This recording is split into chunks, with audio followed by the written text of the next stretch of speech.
4 p.m. East African time. Many thanks for joining us right here at Lookuptv. You're just in time for the trending news. My name is John Matava. Join me as we get highlighted.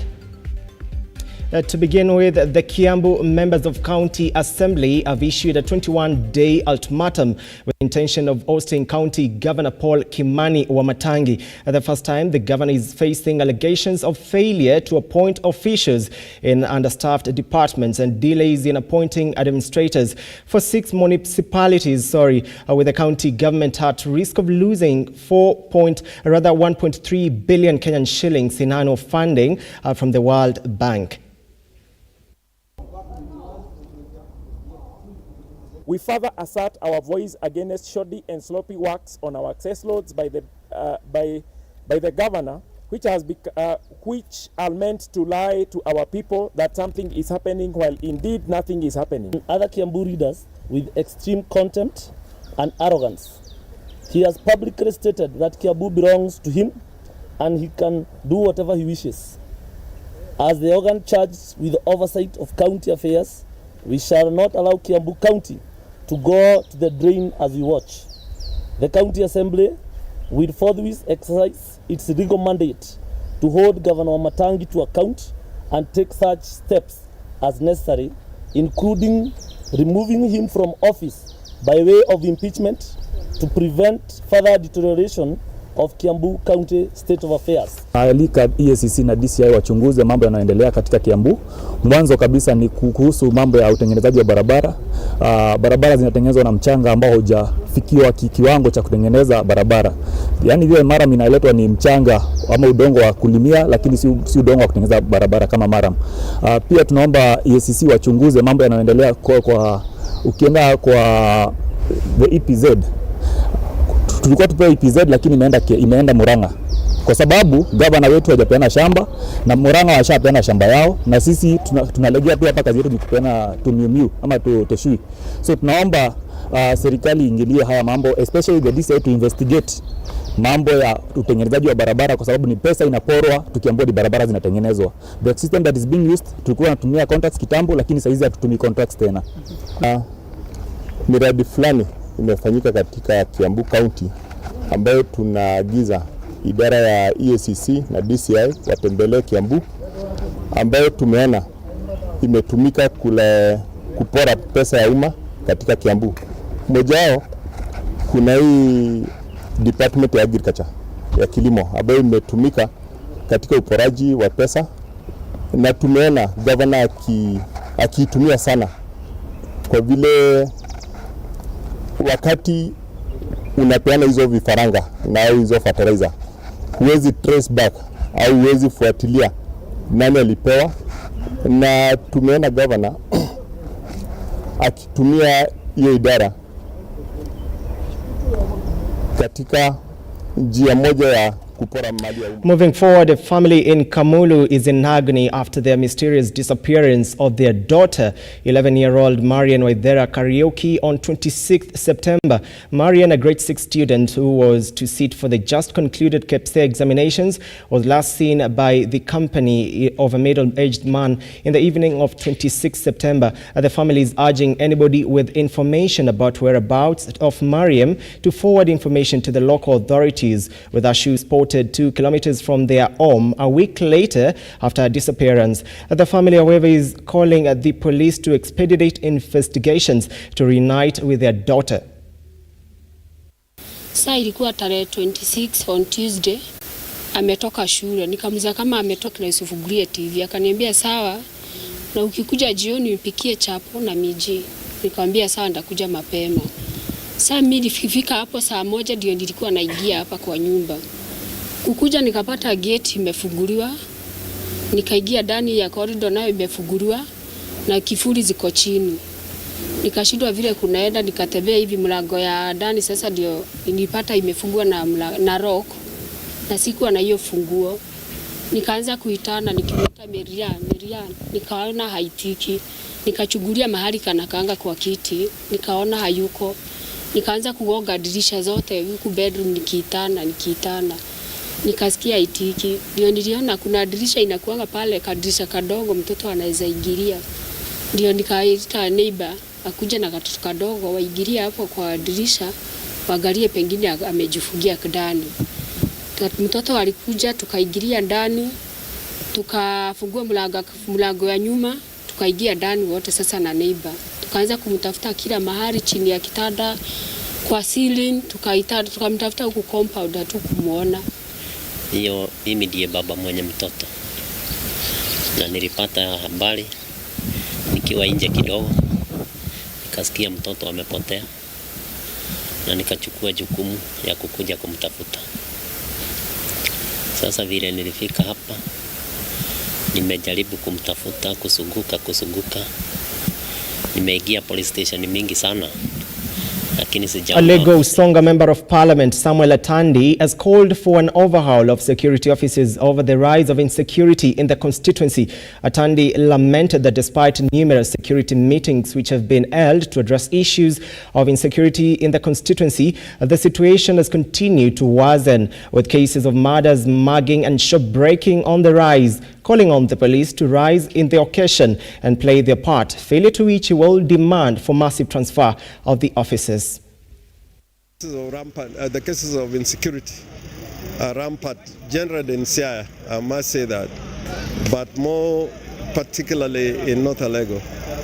And we had the tragedy of 3 individuals, young men, being killed by thugs, and thugs who are known to be operators within the ward, who are involved in criminal conduct, raiding homes, beating up people, and now it has amounted to causing death to individuals, young Kenyans.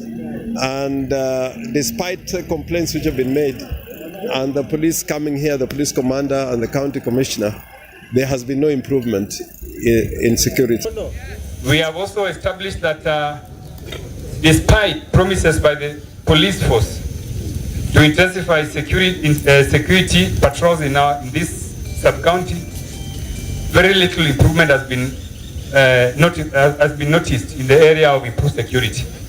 Just a few days ago, we had more insecurity challenges where many people are still being beaten and robbed, even in broad daylight.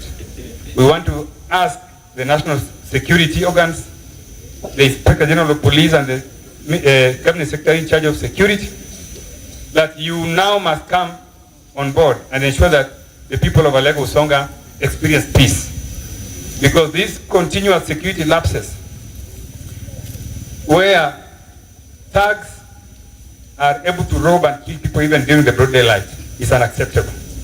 It's a sign that the security arrangement here has completely failed, or the total breakdown. We will not allow this to continue, and that's the reason why we have said that going forward we are going to form our own security vigilantes, which is going to work with the assistant chief and the chiefs to give us protection, because it appears that the police force is no longer capable of giving the people of Kenya security. This is a message I want to send to Nairobi, and we want to ask the minister to ensure that in the Kiambu border sector after 2 groups clashed over the leadership of the sector days ahead of the planned launch of the strategic plan by the operators. Trouble started when Manyata MP Gitonga Mukunji met with the border leadership from his Manyata constituency upon their invite, only for the other group to dismiss the meeting and in support of the businessman who is preparing ground to host the incumbent. The border operators have, however, been cautioned against being used to settle political scores. Jeshi ya bodaboda ya Kiambu Town. Nataka kuambia hivi. Mundumishe amani. Ni sawa sawa. Mutie bidii.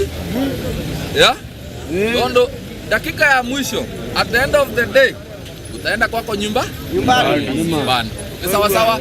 So sisi tuna support Mvua Manyata afanye kazi yake na afanyie Manyata kazi, na sisi hatutaki siasa hii. Hii si time ya siasa, hii time ya kufanya kazi. Tukaita mheshimiwa ndio tujue kutoka tumchague amekuwa akifanya mambo. Tulikuwa tunataka kumwambia tunaona kile anafanya, na tena atuelezeni mipango mipi yako nayo kuhusu watu wa bodaboda tunapoendelea. Na alituambia kwamba inamo ifikapo Januari ametenga shilingi milioni 3 ambazo zitakuwa za kulipia watu wenye hawana license. Kwa hivyo ile kitu tunahitaji kutoka kwake ni atuletee maendeleo, sio kutupiganisha tu. Katika ile dina governor ambaye ameorganize ya kutafuta pesa ya kusaidia vijana wetu wa bodaboda, kwa sababu kwa hiyo mpango iko kitu inaitwa kama NHIF ambayo vijana wanajaribu kuhimizwa wapate. Wewe wacha kuleta mambo yako ya siasa kwa watu wa bodaboda. If you want to score kwa watu wa bodaboda, sio kutupiganisha, ni kutuleta pamoja na kutuonyesha maendeleo. Employees at Nakuru post offices held a demonstration citing failure by management to remit their NSSF, NHIF and bank loans deductions, as well as not receiving their salaries for 5 months, remittance to their accounts as well. In addition, the employees are now calling on the government to ensure a total overhaul of the institution's management through the Ministry of Information in a bid to ensure its efficiency and solve the never-ending problems facing the institution.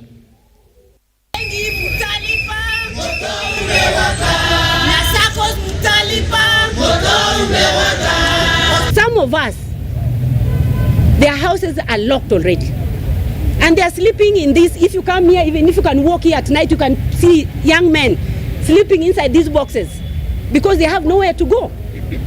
There are young men and women that he employed the other day, with the children going to school, with people living in rental houses. When he sits at his office, what goes into his mind about these young men and even old men that are here, that have children that goes to school, that have houses to pay to the landlords? What goes into his mind as a leader, as a CEO that is put in that place to take care of us? We also have other things to talk about. In post office, there are things, there are remittances, the statutories that are supposed to be taken. They are deducted from our pay slips and they're not remitted to where they're supposed to go. There are loans that we were given by the banks. The loans are deducted and never taken to, and never remitted to the banks. The banks are calling us each and every morning. Imagine somebody who has woken up at the boxes here, and then a bank calls you and tells you you've not paid me. What do you expect this one to do? Is our PMD waiting for somebody to commit suicide so that he sees that this is a very grievous thing? Residents in Colomba's village, Laikipia West constituency and Laikipia County area are in arms over the rampant invasion of their farms by marauding elephants. The residents are now incurring losses of millions. Residents claiming that the Kenya Wildlife Service has not been attending to their complaints for a while now. Kwa majina ni James Keiro Kaderu. Mimi ni mkaaji wa hii tora ya Korubas. Na shida yetu ni hii ndovu zimetusubua sana. Tumepakana na hii msitu wa Laikipia Lariak, na hizi ndovu zimekuwa changamoto. Jioni zinatokea mapema saa 2 na asubuhi zinatoka watoto wakienda shule. Kwa hivyo sisi tunaogopa, tunahofia hii madovu zinaweza fanya madhara kubwa, hata zinaweza ua. Na sisi kama wakaaji hapa, tukifika wakati msimu huu huwa tunapanda horticulture, na tunaona mwaka hii hatuwezi panda kwa sababu hizi ndovu vile zimekuwa mingi, hatuwezi kamwe kwa sababu zitatuletea hasara. Kwa hivyo sisi tunaomba serikali ama wenye idara husika watuondolee hizi vitu, kwa sababu tumejaribu kupiga simu Rumuruti kwa KWS, wanasema mpaka yao ni mailo 7. Tukipiga simu kutoka kwa Nyahururu, Nyandarua, wanasema mpaka yao iko pale Silale. Kwa hivyo sisi tuna shida, tutalilia nani atuondolee hizi wanyama? Richard Gari Mutonyi, na mimi ni mkaaji wa hapa Ngarua. Kuanzia mwaka wa 2005 ndio nilikuja hapa. Na hii miti unavyoiona tulikuta hivyo ikiwa machua, na imekuwa ikitusupport. Kila mwaka tunavuna maembe, tunauza, ila unalipa school fees na unafanya mambo yako ya kujiendeleza. Lakini kuanzia mwanzo wa mwaka huu imekuwa sasa ni mtindo wa madovu kutokea kila siku, kama sio kwangu iko kwa jirani, kama sio kwa jirani iko kwa jirani huyo mwingine.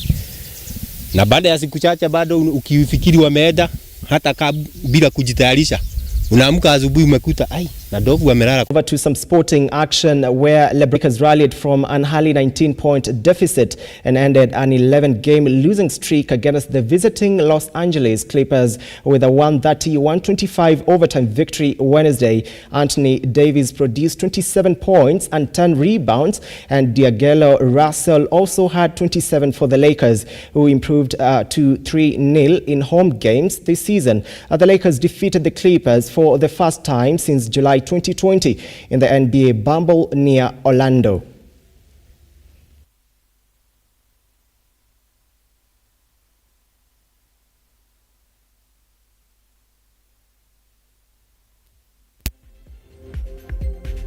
Well, and that is it at exactly 15 minutes past 4 p.m. Thank you so much for watching. You've been watching Trending News right here at Lookuptv. My name is John Matava. Have a good evening.